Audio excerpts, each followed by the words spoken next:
Yamunatiravanachari. Yamunatiravanachari. Yamunatiravanachari. Yamunatiravanachari. Hare Krishna, Hare Krishna, Krishna Krishna, Hare Hare, Hare Rama, Hare Rama, Rama Rama, Hare Hare. Hare Krishna, Hare Krishna, Krishna Krishna, Hare Hare, Hare Rama, Hare Rama, Rama Rama, Hare Hare. Hare Krishna, Hare Krishna, Krishna Krishna, Hare Hare, Hare Rama, Hare Rama, Rama Rama, Hare Hare. Hare Krishna, Hare Krishna, Krishna Krishna, Hare Hare, Hare Rama, Hare Rama, Rama Rama, Hare Hare. Hare Krishna, Hare Krishna, Krishna Krishna, Hare Hare, Hare Rama, Hare Rama, Rama Rama, Hare Hare. Hare Krishna, Hare Krishna, Krishna Krishna, Hare Hare, Hare Rama, Hare Rama, Rama Rama, Hare Hare. Nitai Gaur Hari Bo, Hari Bo, Hari Bo, Nitai Gaur Hari Bo. Nitai Gaur Hari Bol, Hari Bol, Hari Bol, Nitai Gaur Hari Bol. Jai Jai Prabhupada, Prabhupada, Prabhupada, Jai Srila Prabhupada. Jaya Jaya Prabhupada, Prabhupada, Prabhupada, Jaya Srila Prabhupada. Gaur Premanande. Om Namo Bhagavate Vasudevaya.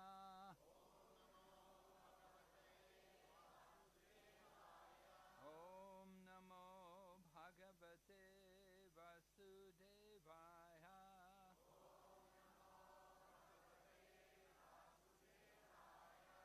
Om Namo Bhagavate Vasudevaya.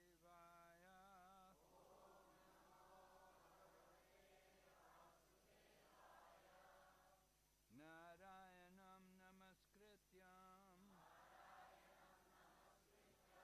Naram Chaiva Narottamam Devim Sarasatim Vyasam Tato Jayamudirayat Nastaprayeshu Vabhadreshu Nityam Bhagavata Sevaya Bhagavati Uttama Shloke Bhakti Bhavati Naistiki.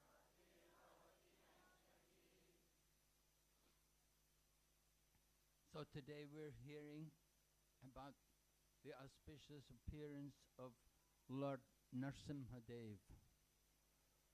Lord Nrsimha Dev, very interesting incarnation of the Lord. Usually we will describe who is the mother and father of the incarnation. You know, like even Lord Krishna comes as the son of Vasudeva and Devaki, or as Yashoda and Nanda. But Lord Nrsimha Dev, of course, he takes his birth from the pillar, right? He doesn't have the mother and father, but he appears from the pillar, a very special appearance. Lord Varaha also was a little special. Lord Varaha came from the nostril of Brahma. Lord Brahma was contemplating how to pick up the earth from the bottom of the universe. And at that time, Lord Varaha came out from the nostril, from the breathing of Lord Brahma. So anyway, we want to explain about how it happened that the Lord appeared from the pillar. So, Hiranyakashipu had this wonderful son, Prahlad. He had 4 children, actually. And Prahlad, like other children, he has to get education. And his father wanted his son to be like him. He wanted him to be a good materialist and to deal with his enemies. Prahlad, however, he'd already had some education, because Prahlad, while he was within the womb of his mother was taken to the ashram of Narada Muni. Hiranyakashipu had gone to do austerities, to get power, to become what of course, his Hiranyakashipu's desire was to become immortal. And in order to get that power, he went and he did great tapasya for a long time. So while he was doing tapasya, his wife she had already conceived a child. And the demigods, they were worried that this child will be a demon like his father. So let's take the woman, and when she gives birth to the child, we will kill it, so it cannot give any trouble to us in the universe. However, Narada Muni, he knows everything, past, present, and future, and he appeared and he told the demigods that you won't be able to do any harm to this child, and you don't have to worry, because this child is going to be a great devotee. So Narada Muni convinced the demigods to give the woman under his care. And Narada Muni took the wife of Hiranyakashipu to his ashram. And being in the ashram of Narada Muni, she was able to hear regularly. Just like if you come and stay in the ashram, you will hear every day classes from the scriptures. This is one of the benefits of being in the ashram, you see.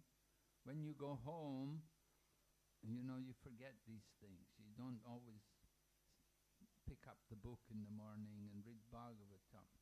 But in the ashram, we have these arrangements for hearing and chanting. So Hiranyakashipu's wife, Kayadu, she was in the ashram of Narada Muni, and Narada Muni was regularly reciting scriptures and preaching, and the child in the womb was hearing very carefully. So later on, when after his birth, Hiranyakashipu had finished his tapasya and come back, then his wife delivered the child, and the child was put into the Gurukula to study. So it happened that the father naturally wanted to know what his son was learning in the Gurukula. So Hiranyakashipu took his son Prahlad and asked him, "My dear son Prahlad, tell me, what is the best thing you have learned from your teachers in the Gurukula?" So Prahlad, when he said, what is the best thing you have learned, Prahlad thought about what he had learned while he was in the womb, while he was in the ashram of Narada Muni. So Prahlad replied to his father that, my dear father, king of the demons, I have learned that for a person who is in the bodily concept of life and who's attached to the material existence and whose whole purpose in life is satisfying his senses, that his situation is like an animal which has fallen into a well. And Prahlad uses the word andakupam, a blind well. Griha andakupam. He describes the home of the materialistic person to be like the blind well. And Prahlad went on to give the solution to his father, that what person in this situation needs to do is to go to the forest. Go and live in the forest. In other words, enter into the vanaprastha stage of life. The Vedas prescribe 4 different ashrams, right? There's the brahmachari, grihast, then vanaprastha and sannyas. So one who is if one is attached to materialistic life and whose only purpose in materialistic life is sense gratification, then that person he move into the next ashram, vanaprastha. Go and live in the forest. So Prahlad Maharaj said like this to his father. His father was not happy to hear this. And he thought, how is it my son has got this ideas? Where did he get this kind of education? He said he must have been polluted by these Vaishnavas, that they come in disguise, and they come and they pollute the minds of the innocent materialistic people. So he instructed the teachers, take good care of my son, don't let anyone pollute his mind. Keep him very carefully and educate him in materialistic life. So the 2 teachers, they were both the sons of Sukracharya, named Sanda and Amarka.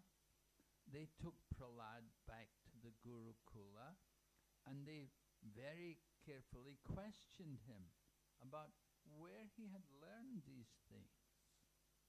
So Prahlad Maharaj explained to the 2 teachers about the foolishness of materialistic life, how people in the material world are working for such temporary pleasures, the pleasures of the flesh, which are very short. And he explained that we should understand the real goal of life is self-realization and to know our real self and to get free from material existence.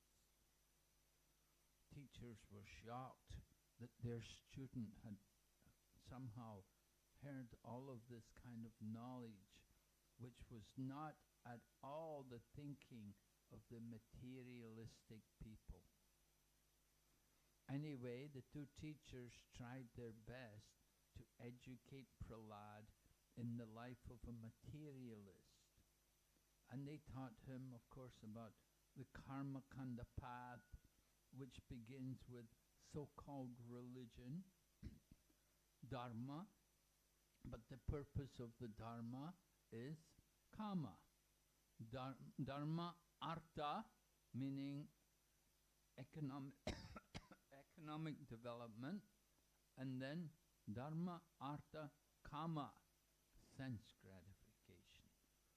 So generally people take up religion, common people who are materialistic, they think life, if we are religious, the purpose of religion is to get economic development. And economic development is meant for sense gratification. And sense gratification, when we're frustrated by it and no longer interested in it, then we should think of liberation, salvation, or mukti. So these things were being taught in the Gurukula, not the things which Vaishnavas are interested in. But materialistic people are very interested in these things. So Prahlad was in the Gurukula and he was learning these things. Again, his father came and he wanted to hear from his son. He asked his son, "What is the best thing you have learned from your teachers?"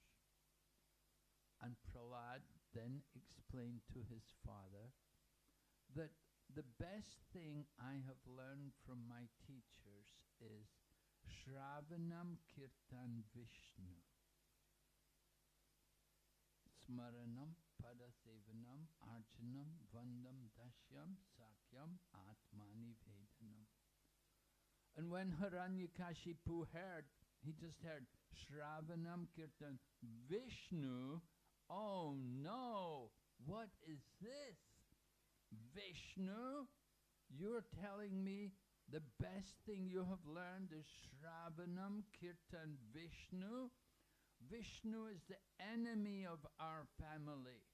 Why are you learning this? Who is teaching this to you? Prahlad Maharaj said that I have learned that these 9 activities, these 9 angas of bhakti, that this is the real path of self-realization. This gives the perfection of life. One who is really learned, he will dedicate himself to the practice of these different angas of devotion. And devotion to who? Devotion to Lord Vishnu. But Lord Vishnu was not the name which Hiranyakashipu wants to hear. Because Hiranyakashipu had some bitter experience in the past with Lord Vishnu. Hiranyakashipu had one brother named Hiranyaksha. They were 2 brothers, both the 2 sons of Diti, and they had both terrorized the universe.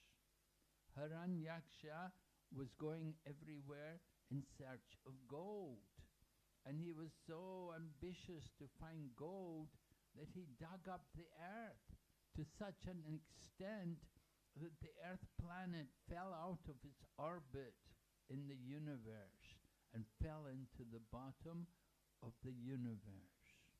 It fell into the Garbhodak ocean, which fills the bottom half of the universe. So Lord Varaha appeared to pick up the earth from the bottom of the universe, and at that time, while he was picking up the earth from the universe, Hiranyaksha challenged him. And the result was a fight. Lord Varaha fought with Hiranyaksha, and ultimately Hiranyaksha was killed by Lord Varaha. So the death of Hiranyaksha was very painful to Hiranyakashipu and his mother Diti, and of course Hiranyaksha also had his wife. So they were feeling greatly pained with the death of Hiranyaksha.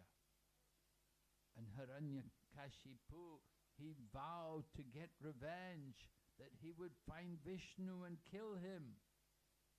But of course he could never find Lord Vishnu. he concluded Lord Vishnu has hidden himself in the hearts of everyone.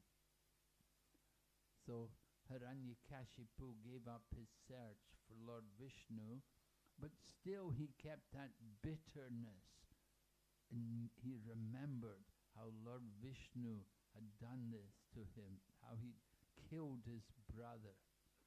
And now Prahlad, Hiranyakashipu's son, is talking to his father and telling him, hear and chant and remember Lord Vishnu. So Hiranyakashipu was very upset, and he immediately called for the teachers, and he challenged them, why have you taught this to my son?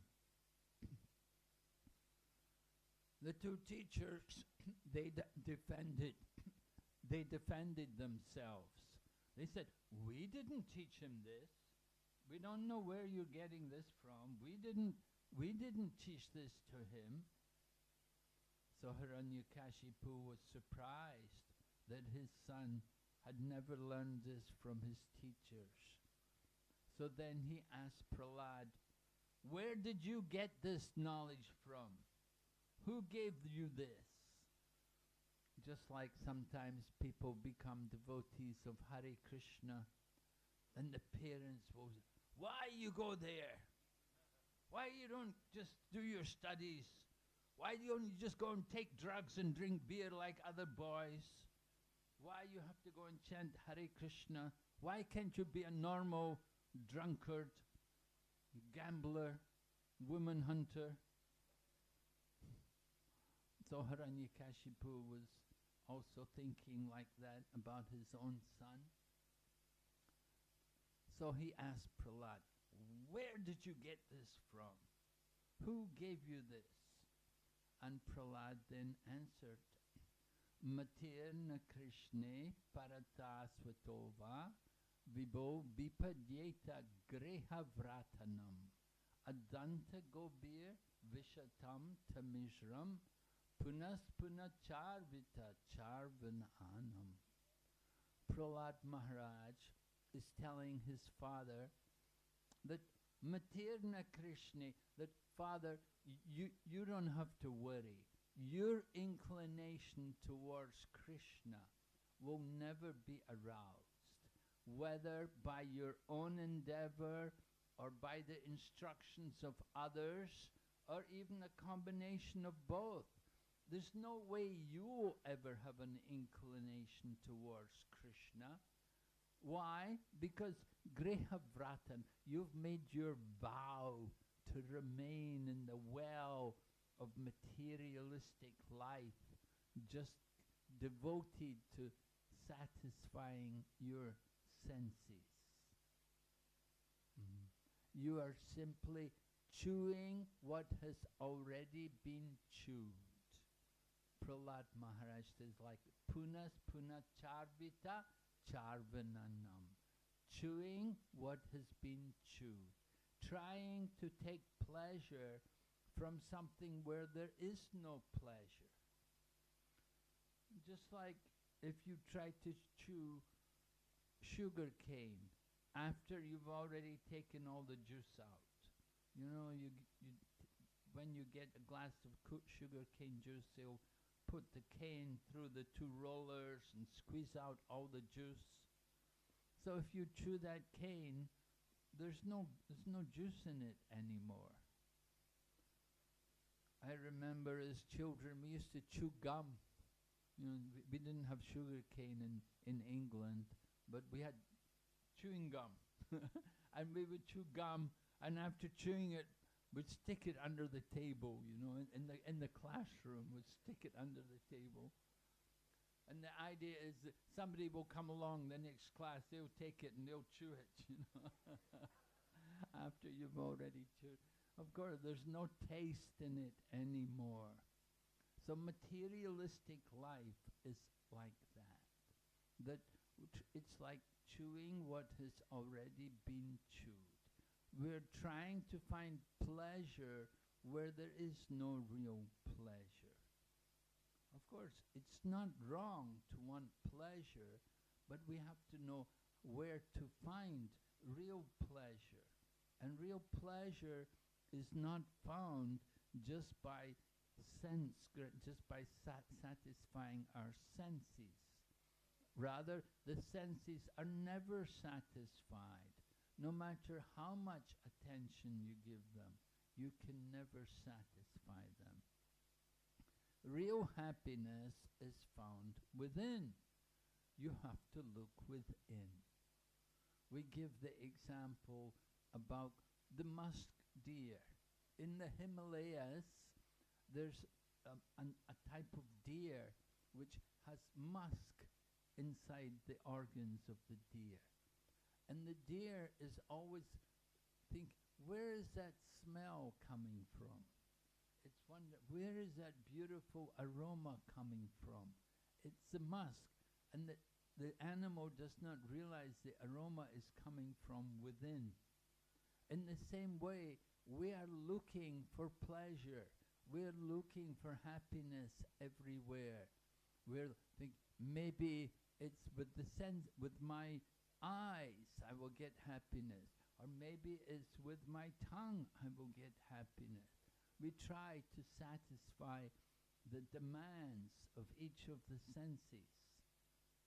Sometimes the senses are compared to having a partner, right? Like the wife has a husband or the husband has a wife. So you could imagine we have the senses, and each of the senses is demanding, take me here, take me there, I want to do this, I want to... The different senses are pulling us and demanding attention. In the same way, we're trying to find happiness, looking for that happiness. But the happiness is not outside, the real happiness is within. We have to turn within and experience the happiness of the soul.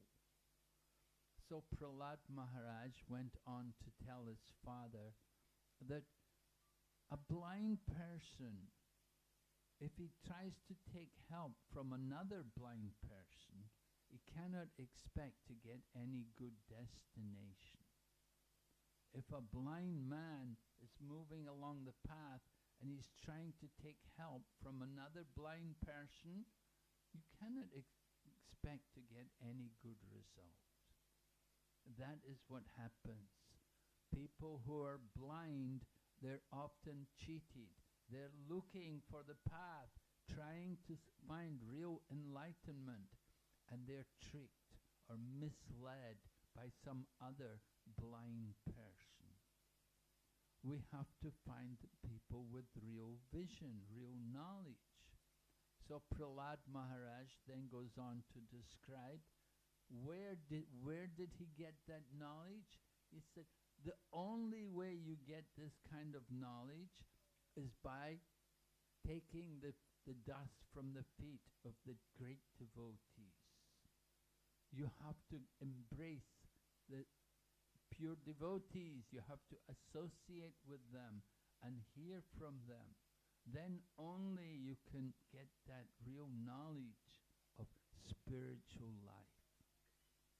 You don't get it just by doing great austerities or performing tapasya's, fasting, going to holy places, bathing in holy rivers, performing sacrifices.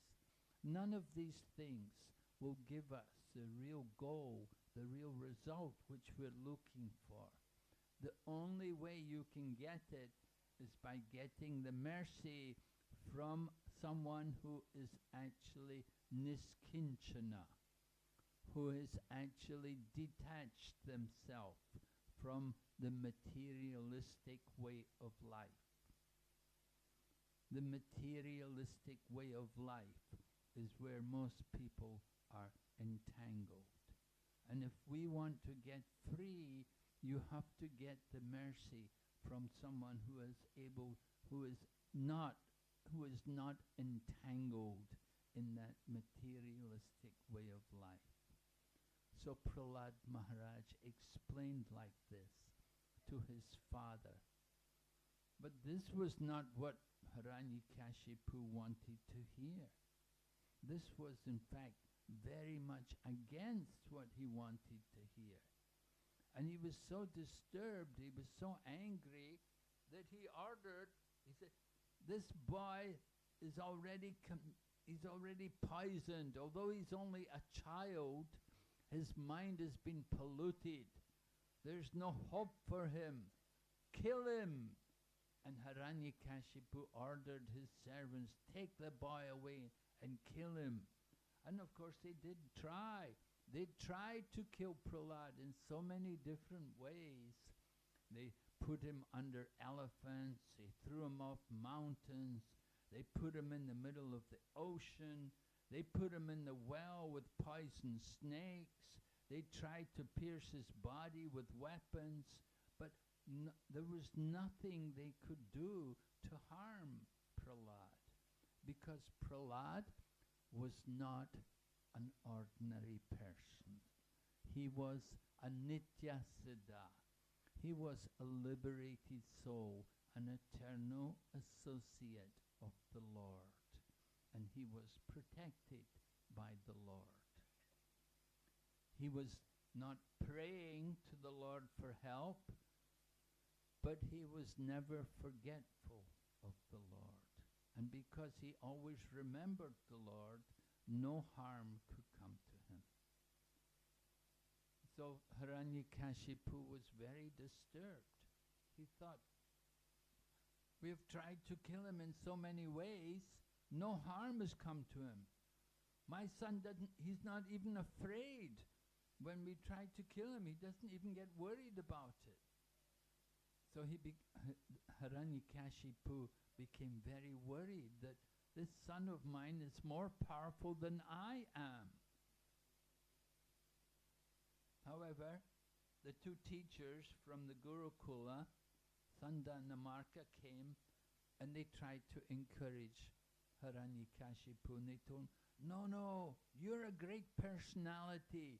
You've conquered heaven all on your own without help from anyone else. You conquered the whole of heaven and everyone is under your control. You don't have to worry. You're all right. You're great. You're the supreme person. You're the most powerful person in the universe. No one can equal you.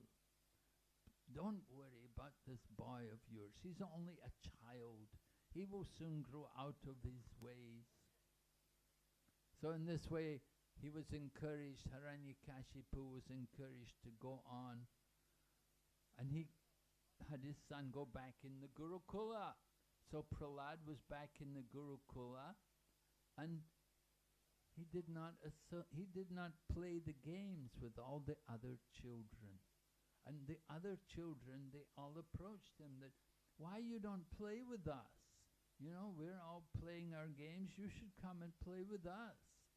But Prahlad preached to them, and he told them about the importance of God consciousness, that we have to utilize this life for God consciousness. We should not waste this opportunity.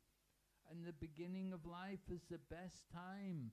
Komar acharet pragno dharmam bhagavatamiha. We should learn Bhagavad Dharma when we are children, 5-year-old children. From the beginning of life, we need to get that kind of training and education.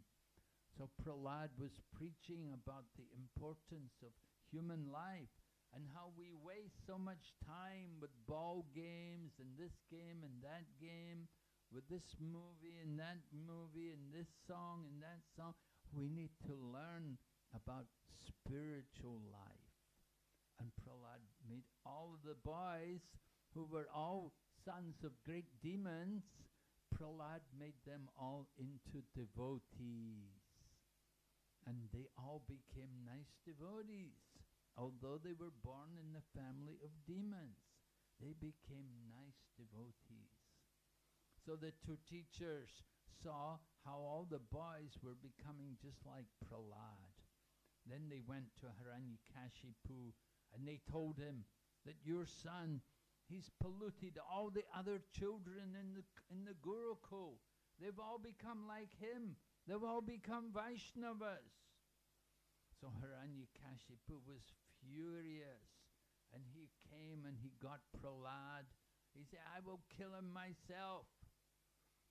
He said, before I kill you, I want to know, where is this God, this person you're worshipping? Where do you see him? And Prahlad, because Prahlad is on the topmost level, his Father, he is everywhere. He's in everything.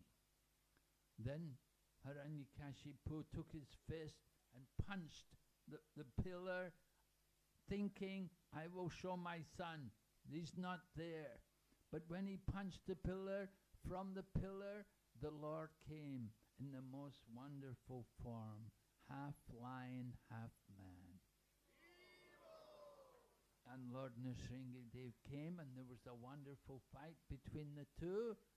And then just at the point of dusk, just between the day and the night, Lord Nrsimha took Hiranyakashipu on his lap and ripped apart his chest, took out his entrails from his stomach and put them round his neck, just like a garland. A nice garland to have, huh? So this way Hiranyakashipu met his death.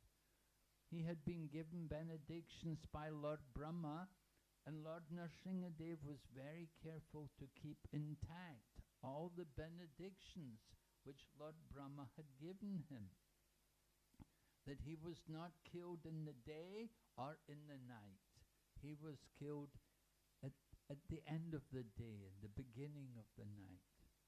And he was not killed on land or on water. He was killed on the lap of the Lord.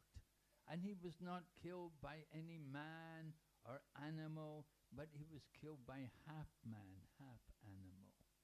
And it's all the different conditions which Hiranyakashipu had taken as benedictions from Lord Brahma. Lord Nrsimha kept all these conditions and still killed him. So Prahlad Maharaj appreciated later on. He said, I saw my father that he was controlling the whole universe. The powerful demigods were all serving him. But he lost everything in a moment. Everything was taken from him and nothing left. So Prahlad Maharaj said, what is the need? Why make so much endeavor to acquire so much power, to get opulence, to control the material world? It is all so temporary. At any moment it can be finished, as it was with Hiranyakashipu. He lost everything in a moment.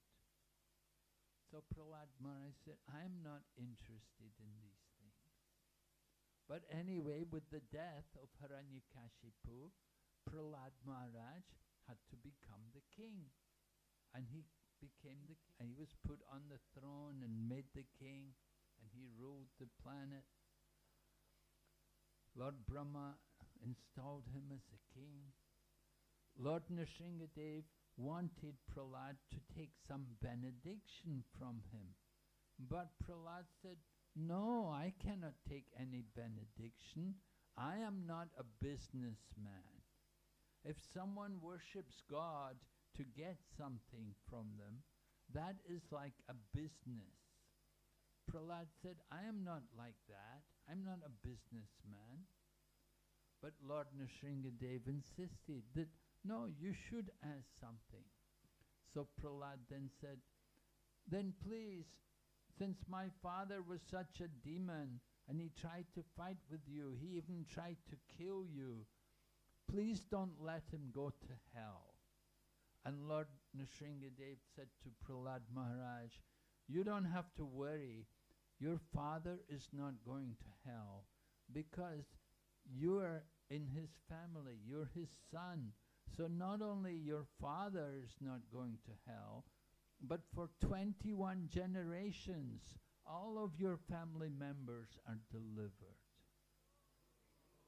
So this is the power of just having one devotee, one pure devotee in the family, that they can deliver not only the one family, but they can deliver 21 generations of family members.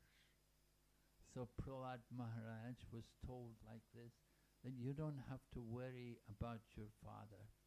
He's going to be delivered by your grace, because you're his son and because you're such a nice devotee.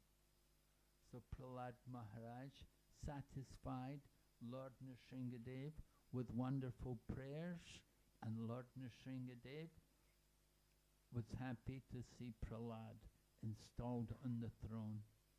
Lord Nrsimhadev then went back to his abode in the spiritual world in Vaikuntha. Lord Nrsimhadev has his own planet there, and the devotees of the Lord can go there and enjoy pastimes with him. Thank you very much. Are there any questions? Anything?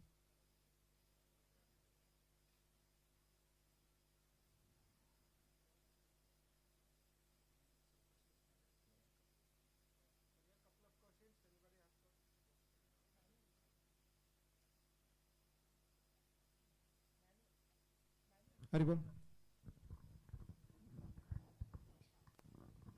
Hare Krishna Maharaj. Thank you so much for giving, enlightening us with pastimes. Maharaj, in your lecture you mentioned that Punar Charvida Charvadanam, that statement. So, at what stage of one's advancement in devotional service do we feel that these material things are just like, chewing the chewed? Will it be at the stage of raga or bhava? Because in the sadhana bhakti still you find that, these material things which you try to enjoy, there is still enjoyment. So at what stage these things, appear in our life with this understanding? Thank you, Maharaj. At what stage do we feel that we're simply chewing the chewed? Well, it can come about just simply by hearing. You may simply have just begun devotional service. But when we hear this kind of explanation to material life, then it can enter into our heart. And if we accept it as the truth, then we can be greatly benefited and go on in devotional service. One may be a neophyte in spiritual practice, but if you hear this kind of knowledge in the right way and accept it, then that is effective. Yeah, you may be at the stage of anartha nivritti, you may be simply doing sadhana bhakti, adoshrada sadhu sangha. In the stage of sadhu sangha, we would hear these kind of things. The devotees will be teaching, talking to us and telling us like this. We'll be hearing from them. So when we hear this kind of things, if it goes into our heart and we accept it as facts, then that is very positive sign. That's a very good sign.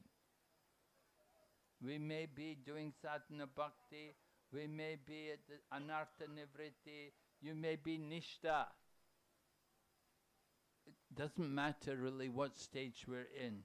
But if we accept these facts, if we accept this kind of knowledge, and if we take this knowledge into our hearts, and we are convinced about it, that this is a fact, then this is very good sign, a very positive sign of spiritual awakening.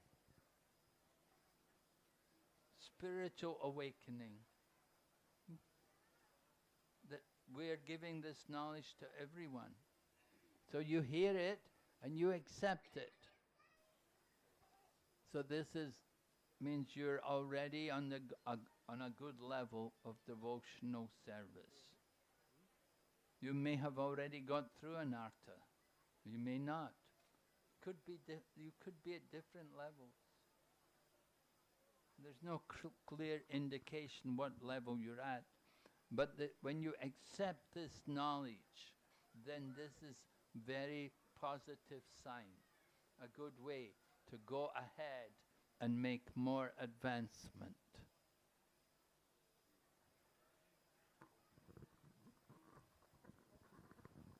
Hare Krishna. Any other questions? Haribol Mataji.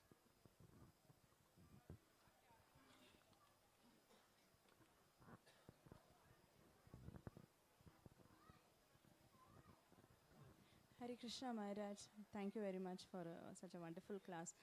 Maharaj, Prahlada was born to Hiranyakashipu, a father like Hiranyakashipu, but still he became such a great devotee. Now, what made him so lucky? Because not all are lucky enough to become devotees like that. And was it the karma of Hiranyakashipu to get a devotee son, or was it the karma of Prahlada himself to become a devotee then? Well, karma is a very complex thing, difficult to explain everything just in terms of karma. But I did explain that Prahlad, while he was within the womb of his mother had gone to the had been taken to the ashram of Narada Muni. So although the child was still in the womb, he was able to hear spiritual knowledge. And this was very beneficial for him in becoming a devotee.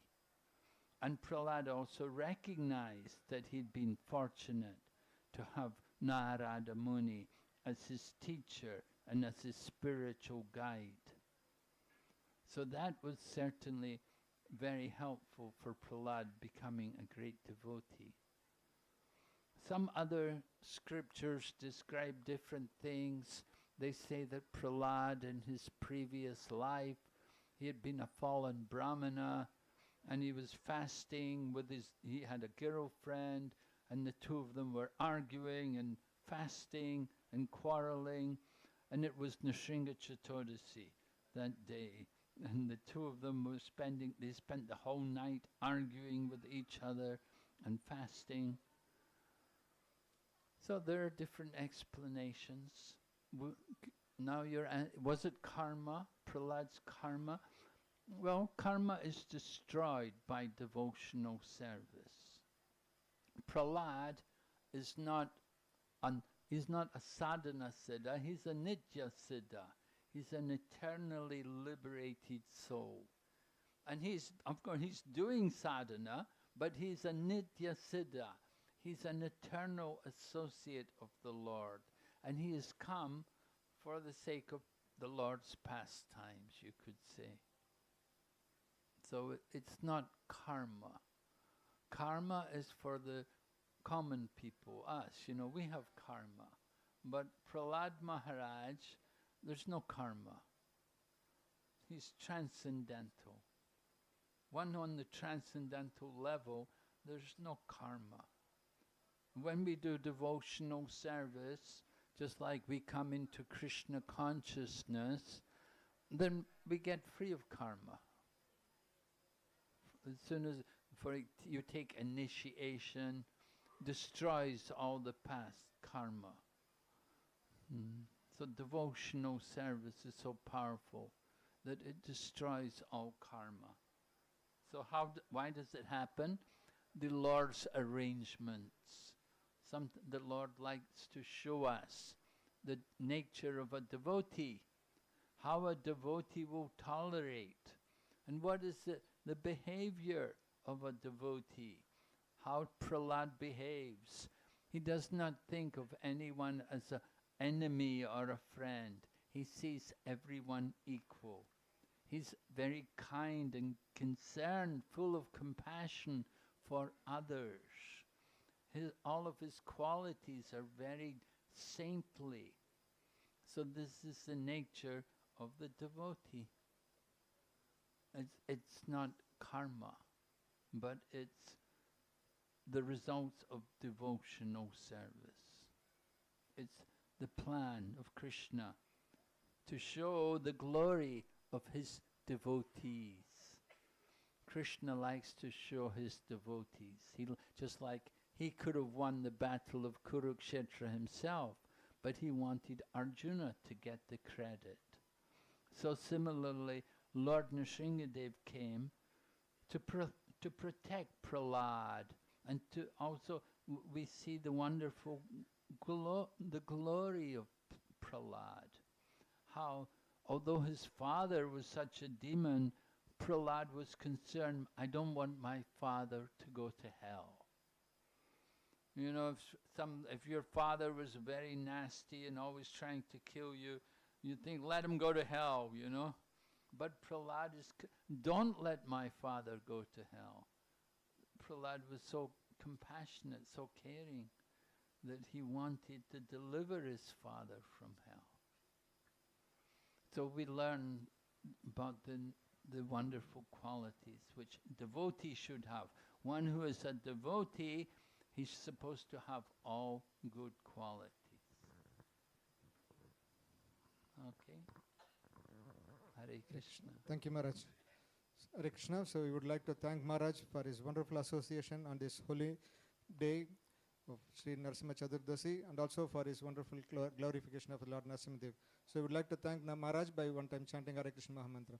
Hare Krishna, Krishna Krishna, Hare Hare, Hare Rama, Rama Rama, Hare Hare. On coming Friday, the 16th May, we will be performing a Sahasranama Archana for Lord Narasimha. So the devotees can register your name in our temple office or His Grace Balaji Purushottam Das Prabhuji.